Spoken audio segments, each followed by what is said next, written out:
hemos tenido un montón de jornadas del 26 al 30 de octubre en 10 localidades aragonesas con la colaboración de más de 25 entidades del ecosistema aragonés del emprendimiento. Hay que ir poquito a poco, que en vez de lanzarte con tu proyecto de tus sueños como primera intentona, guardes eso un poco en el congelador por una temporada y te vayas curtiendo un poco antes con pequeños proyectitos cada vez más ambiciosos hasta que llegues a tener todos los recursos y todos los conocimientos que crear ese proyecto de tus sueños realmente necesitan.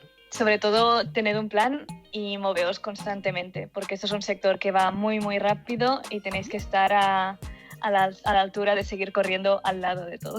Sí, en esto os vamos a insistir bastante, que es que testeadlo y probadlo todo. En plan, cuanto más feedback, mejor. Que arranquen y que arranquen con un objetivo.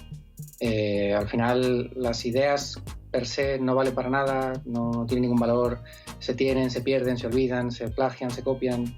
Pero lo razonable, lo interesante es tener un plan, como decía Ana, y tener un objetivo en el que te fijes y que hagas todo lo posible por cumplirlo, ¿no? Luego las cosas saldrán bien, saldrán mal, saldrán como tú esperabas, saldrán mejor, saldrán peor, pero por lo menos tienes una cierta capacidad de evaluar si las cosas te salen como tenías previsto o no. Y si emprendéis en videojuegos, ya habéis visto que tenéis que aprender muchísimas cosas, porque si tenéis un estudio pequeñito, vais a tener que saber cómo desarrollar, crear el arte final, o por lo menos saber delegar esas responsabilidades en una persona que pueda realizar el trabajo correctamente. Entonces yo creo que bueno, la clave de la profesionalización y el siguiente paso del sector pasa por una formación enfocada a performance necesariamente.